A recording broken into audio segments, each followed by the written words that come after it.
It's 4:47 p.m. on a Friday. You've just got the inspection report. Your seller is calling. The buyer's agent is texting. The report is 47 pages long with red flags on the roof, the HVAC, and the foundation. Your seller is saying, we're not fixing anything.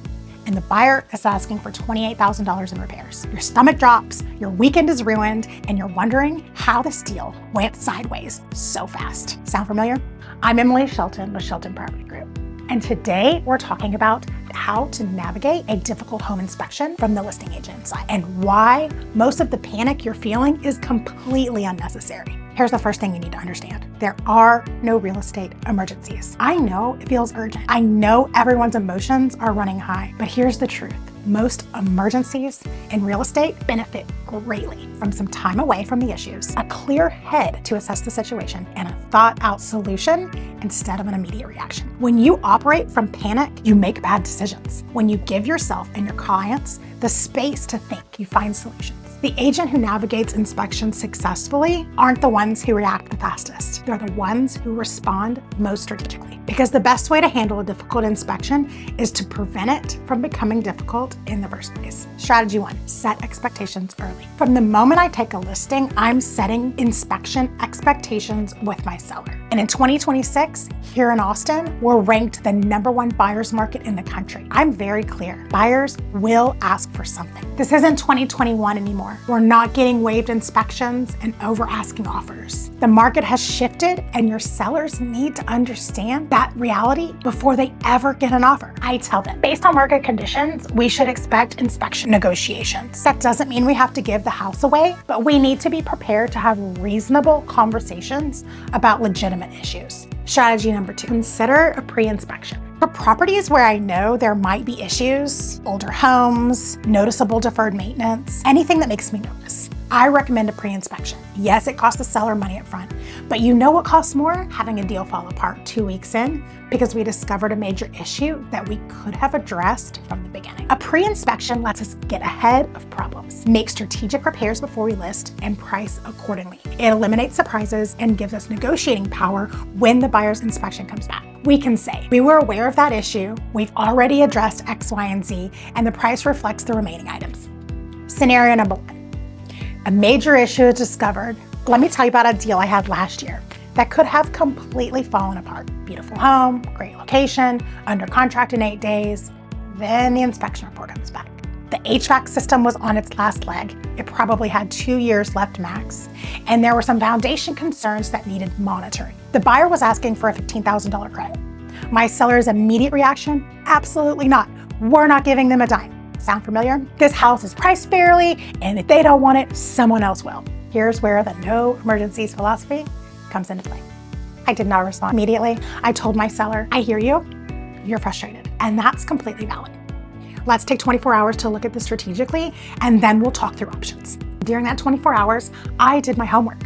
I got quotes on the HVAC. I talked to a foundation specialist about the monitoring recommendation. I pulled data on how long homes were sitting on the market when deals fell through, and then I called my seller with facts, not emotion. Here's what a new HVAC system actually costs. Here's what foundation monitoring involves and what it doesn't. And here's what I'm seeing in the market when deals fall apart. Homes are going back on the market and sitting for an average of 38 days, often selling for less than the original contract price. I gave them options. Offer a $10,000 credit and keep the deal moving forward, offer to replace the HVAC and provide foundation documentation, or say no and risk starting over. The outcome? We ended up offering $8,500 and providing documentation from a structural engineer that the foundation was stable, but should be monitored annually, something any homeowner should do anyway. The buyer accepted, a win-win.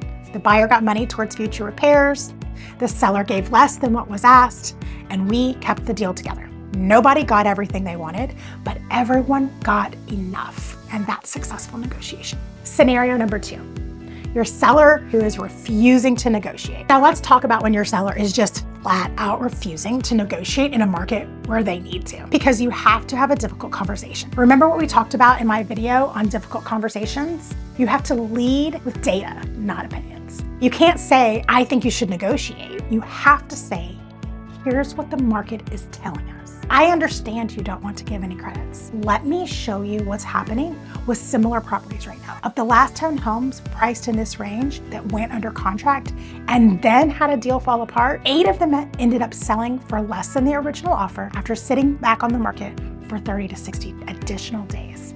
That's when I get really clear about the facts. I say, we have a buyer who loves your home and is willing to move forward with a reasonable request based on legitimate issues found during the inspection. In this market, finding another buyer could take weeks, months. If we reject this request and the deal falls through, we have to disclose these inspection findings to future buyers, which puts us in a weaker negotiation position. I'm not telling you what to do. I'm giving you the information you need to make the best decision for your situation. What do you want to do? When you present it that way, facts, consequences, and choices. Most sellers come around, and the ones who don't, at least you know you did your job with integrity. Scenario number 3, managing emotions on both sides. Here's what no one tells you about inspections. You're not just negotiating repairs, you're managing fear. The buyer is scared they're buying a mud pit. The seller is offended that someone is criticizing their home, and you're caught in the middle trying to keep everyone rational. First, separate the emotions from the facts. When the inspection report comes in, I create 2 lists: legitimate issues that affect safety, structure, or major systems, and cosmetic or minor items that are really just noise. I send my seller a summary, not the entirety of the report or the requests right away. I say, here are the items that actually matter. Here's what's normal wear and tear, and here's what we need to do. That alone brings the temperature down because we're not overwhelmed by pages of minor stuff or unreasonable asks. Then I call the buyer's agent, not a text, a call. And I have a real conversation. I say, walk me through what your buyers are most concerned about. What are the deal breakers versus the nice to haves? Most of the time, there's a solution in that conversation. Maybe the buyers are panicked about the HVAC, but they'd be fine with a credit instead of a replacement. Maybe they just want assurance from a specialist that the roof is functioning as expected. When both sides feel heard, you've focused on solving the real problem instead of winning a battle. Now, here's something important to understand. Right now, in Austin, we're in a buyer's market. Buyers have leverage. They're going to ask for things in the inspection negotiations, and sellers need to be reasonable. When we get back to a more balanced market, or even a seller's market, these negotiations, tactics, and expectations will shift too. In a hot seller's market, you might have multiple backup offers and a seller can be more firm. In a buyer's market, you have to be more flexible. Your job as a listing agent is to read the market you're in, not the market you wish you were in, and advise your sellers accordingly. Goal of inspection negotiations isn't for one side to win and the other side to lose. The goal is for both parties to feel good enough about the outcome that they want to move forward. Approach it as a problem to solve rather than a battle to win. We close more deals. You keep your clients happier, and honestly, you sleep better at night. Remember, there are no real estate emergencies. Take a breath, get the facts.